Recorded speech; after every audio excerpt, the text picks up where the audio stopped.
Friends, screen पर आप एक हिंदी पैराग्राफ देख रहे हैं। फ्रेंड्स, पहले वीडियो को पॉज करके इसे एक बार अपने खुद की तरफ से इंग्लिश में ट्रांसलेट करने की कोशिश कीजिए, जिससे कि आपको अपने इंग्लिश का लेवल पता चल जाएगा।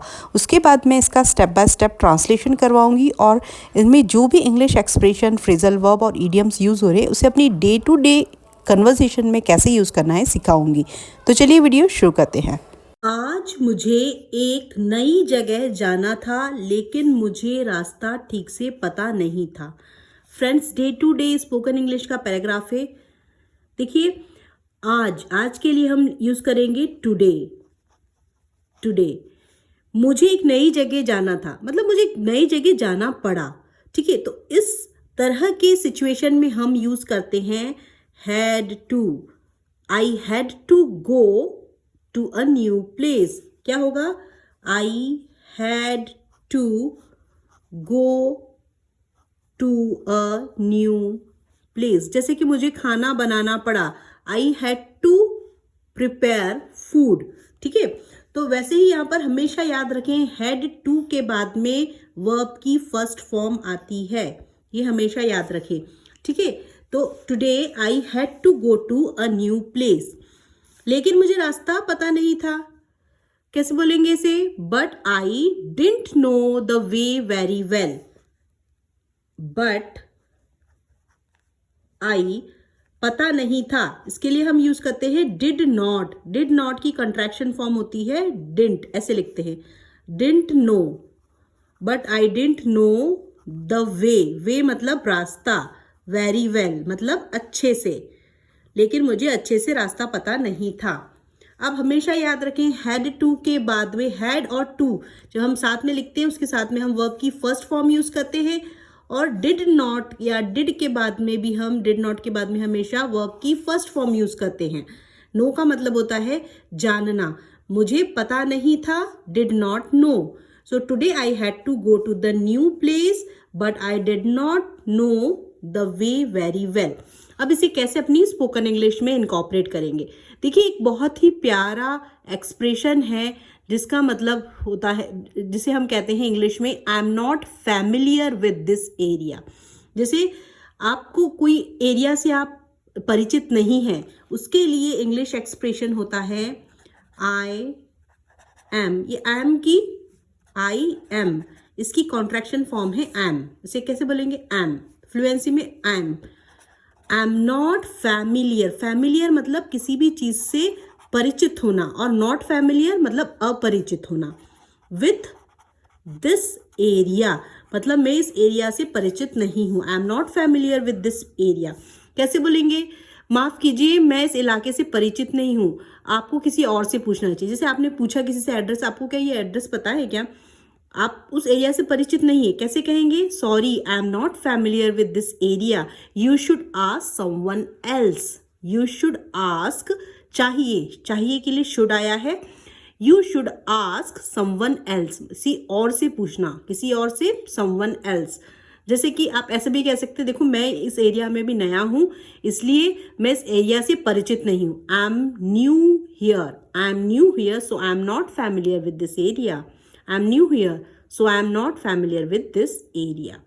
या फिर जैसे कि आप अभी अभी शिफ्ट हुए हैं और किसी ने आपसे पूछ लिया कि यार एरिया बताना है कहाँ पे है ये जगह, कैसे कहेंगे? माफ कीजिए, मैं इस एरिया से परिचित नहीं हूँ, मैं अभी अभी यहाँ पे शिफ्ट हुआ हूँ। Sorry, I am not familiar with this area, I have just moved here. I have just moved here मतलब मैं अभी अभी ही इस एरिया में शिफ्ट हुआ हूँ। ठीक है, या फिर आप ऐसा भी हो सकती कि आपको यदि मुझे ये एरिया पता नहीं, शायद आपको गूगल मैप देखना चाहिए। ठीक है, I am not familiar with this area, maybe you should check Google map. Maybe you should check Google map. तो मैंने इतने सारे सेंटेंसेस बताए हैं, उसको हम हमेशा बोलते ही हैं, कहीं ना कहीं हमें यूज होता ही है। तो आप इसे अपनी स्पोकन इंग्लिश में यूज करें। वीडियो अच्छी लग रही है तो वीडियो को हाइप करें, चैनल को सब्सक्राइब करें। चलिए आगे बढ़ते हैं। मैंने रास्ते में एक व्यक्ति से पूछा कि क्या आप मुझे बता सकते हैं कि यहाँ से मेट्रो स्टेशन कैसे जाना है? देखो फ्रेंड्स, बहुत ही कॉमन जो है कन्वर्सेशन का सेंटेंस है। हम ऐसा बोलते ही, हमें नहीं पता होता, हम आसपास के लोग से पूछते ही हैं कि आप क्या हम बता सकते हो यहाँ से मेट्रो स्टेशन कैसे जाना है? कैसे बोलेंगे? मैंने रास्ते में एक व्यक्ति से पूछा, मतलब मैंने किसी को वहां पर स्टॉप किया, कोई व्यक्ति जा रहा था और उससे पूछा। तो कैसे इस सेंटेंस को आप एक्सप्रेस करेंगे किसी के सामने? I stopped someone on the way. On the way मतलब रास्ते में किसी व्यक्ति को रोका और पूछा। I stopped someone on the way and asked. रोका, ये स्टॉप का स्टॉप्ड हो जाएगा क्योंकि ये पास्ट का एक्शन है, इसीलिए वर्ब की सेकेंड फॉर्म आएगी, स्टॉप्ड हो जाएगा, स्टॉप का स्टॉप्ड हो जाएगा। ठीक है, आई स्टॉप्ड समवन, कहां से? रास्ते से, ऑन द वे, रास्ते में से किसी को रोककर पूछा। एंड आस्क, आस्क का हो जाएगा आस्क्ड, आस्क्ड ईडी आ जाएगा क्योंकि यहां पर पास्ट का एक्शन है। पूछा, आप मुझे बता सकते हैं कि यहाँ से मेट्रो स्टेशन जाने कैसे जाना है? ठीक है, अब फ्रेंड्स ये एक एक्सप्रेशन है, इसे आप वैसा का ऐसे बिल्कुल टिप ऑफ द टंग कर लीजिए क्योंकि आप भी किसी से कभी ना कभी ऐसा पूछ सकते हैं। Could you tell me how to get to the metro station from here? कैसे बोलेंगे? कुड यू टेल मी, क्या आप मुझे बता सकते हैं? Could you tell me. कैसे पहुंचना है? How to get, how to get to. देखिए ऐसे डिवाइड कर दीजिए। कुड यू टेल मी, क्या आप मुझे बता सकते हैं? How to get to, how to get to मतलब कैसे मैं वहां पहुंच सकता हूं। हाउ टू गेट टू, कहां पहुंचना है आपको? Metro station. To the metro station, metro station from here, यहां से, ठीक है, फ्रॉम हियर। देखिए कैसे बोलेंगे? Could you tell me how to get to metro station from here. कैसे आप और भी सिचुएशंस देखिए, जैसे आपको पूछना है कि आप बता सकते हो सबसे नजदीकी मेडिकल स्टोर कैसे जाना है। Could you tell me how to get to nearest pharmacy. Medical store मतलब पास का, सबसे पास का के लिए हम नियरेस्ट यूज करेंगे और मेडिकल स्टोर के लिए pharmacy. Could you tell me how to get to the nearest pharmacy. ठीक है, या फिर जैसे आप इस तरीके से पूछ सकते हैं कि माफ कीजिए, क्या आप मुझे बता सकते हैं कि रेलवे स्टेशन कैसे जाना है? Excuse me, could you tell me how to get to the railway station. Same structure है, बस आपको ये इतना बिल्कुल टिप ऑफ द टंग करना है। Could you tell me how to get to, जहां जाना है वो लगा दो और जहां से फ्रॉम देयर। ठीक है, जैसे कि क्या आप बता सकते हो कि यहां से बस स्टॉप कैसे जाना है? कैसे बोलेंगे? Could you tell me how to get to the bus stop from here. बहुत ही सिंपल एक्सप्रेशन है लेकिन हमेशा हम यूज करते हैं। इसे स्पोकन इंग्लिश में इनकॉर्पोरेट करें। वीडियो अच्छी लग रही है तो चैनल को सब्सक्राइब करें, शेयर करें वीडियो को और वीडियो को हाइप करें। उसने मुझे रास्ता समझाया और कहा कि आप इस सड़क पर सीधे चलते जाइए और फिर दाईं ओर मुड़ जाइए। देखिए हमें भी कभी किसी को रास्ता बताना पड़ सकता है, इसीलिए यहाँ पर के जो एक्सप्रेशन हम यूज करेंगे उसे ध्यान से देखिए। उसने मुझे रास्ता समझाया, समझाया मतलब उसने एक्सप्लेन किया, तो he explained the route, he explained the route और कहा and said, he explain the route, route मतलब रास्ता, एंड सेड और कहा, एंड सेड कि आप इस सड़क पर सीधे चलते जाइए। देखिए सीधे चलते जाने के लिए हम एक्सप्रेशन यूज करते हैं गो स्ट्रेट, गो स्ट्रेट। ठीक है, इस सड़क पर, गो straight along this road. Along क्यों आया है? इस सड़क से ही आपको पूरा सीधा सीधा जाना है। Go straight along this road और फिर दाईं ओर मुड़ जाइए। Then turn right and then turn right. अब देखिए फ्रेंड्स, हमने यहां पर क्या सीखा? गो स्ट्रेट, गो स्ट्रेट मतलब सीधे सीधे चलते जाना है। Go straight along this road. यदि आपको ऐसा कहना है बस सीधे चलते जाइए, बस सीधे जाइए और दूसरी गली से बाएं मुड़ जाइए। बाएं मुड़ने के लिए टर्न राइट, दाएं मुड़ने के लिए बाएं मुड़ने के लिए टर्न लेफ्ट। ठीक है, दाएं मुड़ने के लिए टर्न राइट। तो टर्न राइट, टर्न लेफ्ट को कैसे यूज करना है? अब या फिर जब तक मेन रोड ना आ जाए सीधे जाइए। Go straight until you reach the main road. जब तक मेन रोड नहीं आती ना, आप सीधे सीधे चले जाइए। Go straight until you reach the main road. 2 minute सीधे जाइए, आपको एक सुपरमार्केट मिल जाएगा। Go straight for 2 minutes and you will find a supermarket. ऐसा हम बताते ही हैं। अब देखिए टर्न लेफ्ट टर्न राइट को कैसे यूज करेंगे। जैसे हम बोलते हैं ना सीधे जाइए और बाएं मुड़ जाइए, रेस्टोरेंट बैंक के बिल्कुल पास में है, आप उसे आसानी से पहचान लेंगे।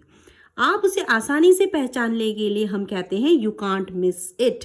ये एक्सप्रेशन आप याद रखिए, you can't miss it, you can't miss it. इस यू कांट मिस इट का मतलब था आप इजीली आप उसे आसानी से पहचान लेंगे और आपको आसानी से दिख जाएगा या दिखाई देगा। जैसे बोलना है सीधे जाइए और बाएं मुड़िए, go straight and turn left. Restaurant के बिल्कुल पास में बैंक है, ठीक है। The restaurant is right next to the bank. Right next मतलब बिल्कुल नजदीक, उसी के पास में ही है। रेस्टोरेंट कहाँ पे है? रेस्टोरेंट, आपने रेस्टोरेंट का एड्रेस पूछा, उसने कहा the restaurant is right next to the bank. Bank के बिल्कुल राइट नेक्स्ट में है। यू कांट मिस इट, आपको आराम से दिख जाएगा, यू कांट मिस इट। तो ये एक्सप्रेशन को याद रखें, you can't miss it. Go straight and turn left, the restaurant is right next to the bank, you can't miss it. इसे अपनी स्पोकन इंग्लिश में इनकॉर्पोरेट करें। मैंने उसे धन्यवाद दिया और कहा आपने मेरी बहुत मदद की। मैंने धन्यवाद दिया मतलब आई थैंक्ड हिम। आई थैंक का हो जाएगा थैंक्ड, क्योंकि ये पास्ट का एक्शन है। थैंक का हो जाएगा यहाँ पे थैंक्ड। आई थैंक्ड हिम, उसे, और कहा एंड सेड। ये से की सेकेंड फॉर्म होती है सेड, इसीलिए पास्ट का एक्शन इसलिए सेड आया है। आई थैंक्ड हिम एंड सेड आपने मेरी बहुत मदद की। देखिए ये एक एक्सप्रेशन है, आपने मेरी बहुत मदद की। You have been a great help, ठीक है। क्या होगा आपका ये expression? You have been a great help. Great help मतलब मेरी बहुत मदद की आपने, थैंक यू सो मच। देखिए आई रियली अप्रिशिएट इट। आई मतलब मैं सच में इसकी सराहना करता हूँ। आई रियली एप्रिशिएट मतलब किसी चीज की सराहना करना। एप्रिशिएट, APPRECIATE, एप्रिशिएट इट मतलब इस चीज की मैं बहुत सराहना करता हूँ, आपने मेरी बहुत हेल्प की। I thanked him and said you have been a great help, I really appreciate it. अब देखिए कैसे इसे अपनी स्पोकन इंग्लिश में यूज करेंगे। सामान उठाने में मेरी मदद करने के लिए धन्यवाद। किसने आपका सामान उठा दिया? आपने मेरी बहुत मदद की। Thanks for helping me with the luggage. With the luggage मतलब सामान उठाने में आपने मेरी मदद की है। Thanks for helping me with the luggage, you have been a great help, you have been a great help. या फिर जैसे कि किसी ने आपकी बहुत मदद की, आप बोलेंगे मैं तो आपके बिना ये कर ही नहीं पाता, थैंक यू यार, आपने मेरी बहुत मदद की। You have been a great help, I couldn't have done it without you. I couldn't have done without you. कैसे बोलेंगे? I couldn't have done it without you, मैं तुम्हारे बिना ये कर ही नहीं पाता। ये भी बहुत प्यारा एक्सप्रेशन है, इसे यूज कीजिए कि मैं तुम्हारे बिना ये कर ही नहीं पाता। I could not, I couldn't have done, have के बाद में हमारा क्या आ गया? वर्ब की थर्ड फॉर्म आ गई। I couldn't have done it, इस चीज को, विदाउट यू, तुम्हारे बिना, without you. I couldn't have done it without you, thank you very much, you have been a great help. ठीक है, you have been a great help. या फिर जैसे कि तुमने इतने अच्छे से एक्सप्लेन किया सब कुछ, थैंक यू यार, thank you very much. Thanks for explaining everything so clearly. Thanks for explaining everything so clearly. You have been a great help. You have been a great help. रास्ता थोड़ा confusing था लेकिन उसकी मदद से मैं सही जगह पहुंच गया। कभी कभी किसी अजनबी से मदद मांगने में कोई बुराई नहीं है। फ्रेंड्स बहुत ही अच्छा एक्सप्रेशन है, इस वाली चीज को देखना, मैं इससे कितने सुंदर सुंदर सेंटेंसेस बताऊंगी आपको। रास्ता थोड़ा कंफ्यूजिंग था, the route was little confusing, लेकिन उसकी मदद से मैं सही जगह पहुंच गया। But with his help I found my way and reach the right place. कैसे बोलेंगे? रास्ता थोड़ा कंफ्यूजिंग था, the route was a little confusing, the route was a little confusing, लेकिन उसकी मदद से मैं सही जगह पहुंच गया। मतलब मैंने अपना रास्ता ढूंढ लिया। आई found my way and reach the right place. किसकी मदद से? बट विथ हीज हेल्प, उसकी मदद से, but with his help I found my way, I found my way मतलब मुझे मेरा रास्ता मिल गया और मैं सही जगह पहुंच गया। एंड रीच का क्या हो जाएगा, रीच्ड, ईडी सेकेंड फॉर्म आएगा। I reached the right place मतलब सही जगह पहुंच गया, right place, and reached the right place, PLACE place. ठीक है, अब देखिए यहाँ पर कभी कभी किसी अजनबी से मदद मांगने में कोई बुराई नहीं, मतलब किसी से कुछ मांगने में, किसी से कुछ पूछने में कोई हर्ज नहीं है। बोलते ना, अरे पूछ ले यार, कोई बात नहीं, कोई कुछ नहीं जाता है यार, बुराई नहीं है। कैसे बोलेंगे इसे, कभी कभी, sometimes there is no harm in asking a strangers for help.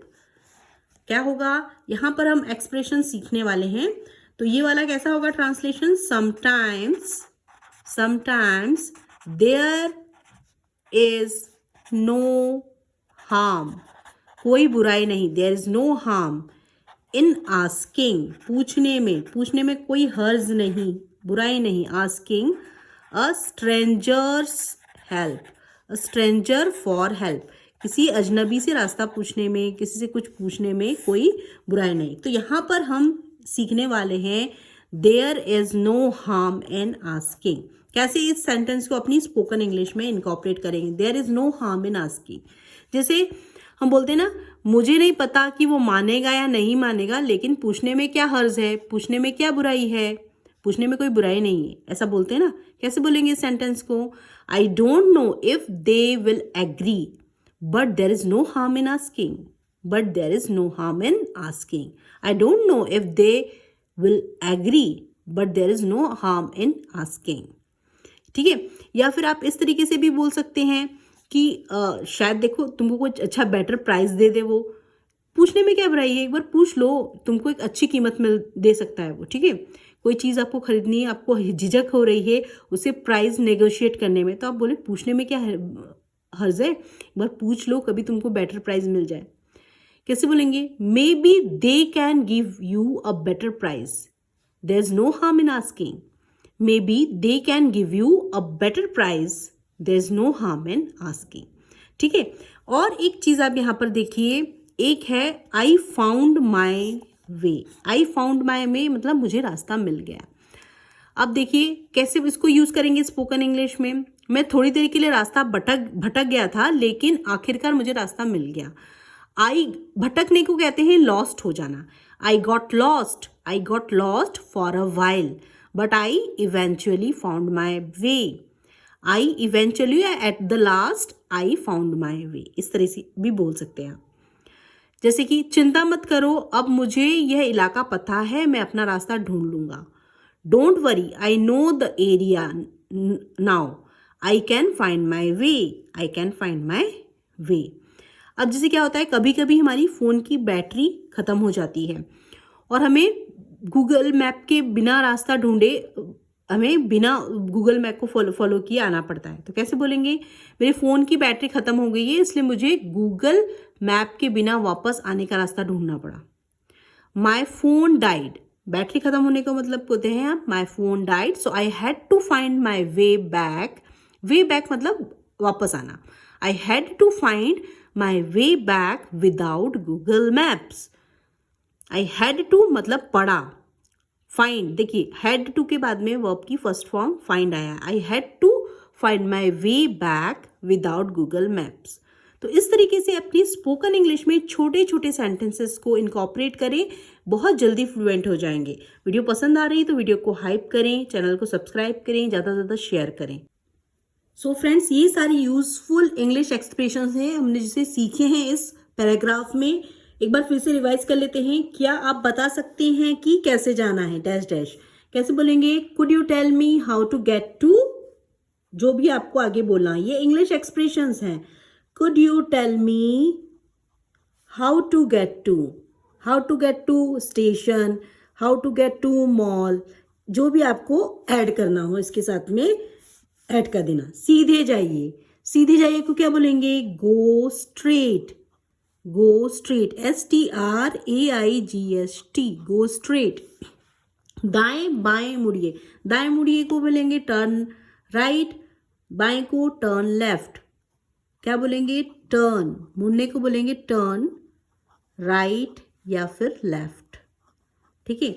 मैं इस इलाके से परिचित नहीं हूं, कैसे बोला था हमने? आई am not familiar with this area. I am not familiar, familiar परिचित न हूं। फैमिलियर मतलब होता है परिचित होना, नहीं है तो आई am not familiar with this area, इस एरिया से मैं परिचित नहीं हूं। आपने बहुत मदद की है, कैसे बोलेंगे इसे? You have been a great help, you have been a great help, बहुत मदद की है, you have been a great help. मैं इसकी बहुत सराहना करती हूँ या करता हूँ, कैसे? I really appreciate it, I really appreciate it, I really appreciate it, मैं इसकी बहुत सराहना करता हूँ। पूछने में कोई हर्ज नहीं है, पूछने में कोई बुराई नहीं है, कैसे बोलेंगे? No harm in asking, no harm in asking. जब आप ऐसे छोटे छोटे सेंटेंस को बनाना सीख जाएंगे ना, तो फिर आप बहुत इजी हो जाएगा आपका स्पोकन इंग्लिश का सफर। मुझे रास्ता मिल गया, या मैं अपना रास्ता ढूंढ पाया। I found my way, I found my way. देखो, मिल गया, एक्शन कंप्लीटेड है। फाइंड की सेकेंड फॉर्म होती है फाउंड, इसीलिए आया यहाँ पे फाउंड, आई फाउंड माई वे। तो फ्रेंड्स, इस तरीके से अपनी स्पोकन इंग्लिश में सभी को नोट डाउन करके यूज करना शुरू करें। इस तरीके की और पैराग्राफ चाहिए तो मेरी प्लेलिस्ट को आप फॉलो करें, वहां पर मैंने बहुत सारे प्रैक्टिस पैराग्राफ दे रखे हैं, तो आप वहां पर जाकर इसे प्रैक्टिस कर सकते हैं। और आपने डिस्क्रिप्शन बॉक्स को चेक करें, इसका मैंने पूरा का पूरा पैराग्राफ का हिंदी से इंग्लिश ट्रांसलेशन का पैराग्राफ दिया है, तो वहां पर भी आप जाकर प्रैक्टिस कर सकते हैं। फ्रेंड्स, मेरी एनिवर्सरी थी और मैंने अपने हस्बैंड को ये बेल्ट गिफ्ट की है। तो फ्रेंड्स, आप देख सकते हैं कि ये जो है बहुत ही ट्रेंडी लुक है, सुपर सोबर भी है। तो फ्रेंड्स, आप अपने हस्बैंड को भी ऐसी बेल्ट गिफ्ट कर सकते हैं, अपने भाई को इस राखी रक्षाबंधन पर भी गिफ्ट कर सकते हैं। और ये बहुत ही रिजनेबल रेट पे है। और देखिए, आपकी इसकी पूरी स्ट्रिप बहुत ही प्यारी लग रही है, बहुत ही सुंदर और बिल्कुल डिसेंट है लुक। तो यदि आपके भाई या आपके हस्बैंड भी ऑफिस गोइंग हैं तो आप उनके लिए ऐसी बेल्ट खरीद सकते हैं। इसका जो लिंक है मैंने डिस्क्रिप्शन बॉक्स में डाल रखा है, तो आप उनके चेहरे पर एक प्यारी सी स्माइल दे सकते हैं इस रिजनेबल रेट वाली बेल्ट को खरीद कर। और एक चीज़ फ्रेंड्स, मैंने अपने भाई के लिए इस रक्षाबंधन ये जो ट्रेंडी वॉच खरीद रखी है, तो मैं इसका भी लिंक आपको डिस्क्रिप्शन बॉक्स में दे दूंगी। तो वहाँ पर जाकर भी आप अपनी चॉइस की वैरायटी ऑफ कलर्स हैं, वैराइटीज़ ऑफ वॉचेस हैं, वहाँ खरीद सकते हैं। तो आप मेरे डिस्क्रिप्शन बॉक्स में जाएँ और इस वॉच को, बेल्ट को वहाँ से। So friends, if this video add any value in your English learning journey, please do subscribe my channel and don't forget to hit the bell icon, जिससे कि मुझे आपका प्यार और मोटिवेशन मिलता रहे और मैं आपके लिए लाती रहूँ इस तरह की डेली कंटेंट की स्पोकन इंग्लिश के पैराग्राफ्स की वीडियोस। सो फ्रेंड्स, मेरे चैनल को सब्सक्राइब करें, वीडियो को ज़्यादा से ज़्यादा हाइप करें और कमेंट सेक्शन में कमेंट करके ज़रूर बताएं कि आपको ये वीडियो कैसी लगी है, आपको किस टॉपिक पर और वीडियोस चाहिए। So thanks for watching my videos. Keep learning, keep growing, keep practicing. Thanks for watching my videos.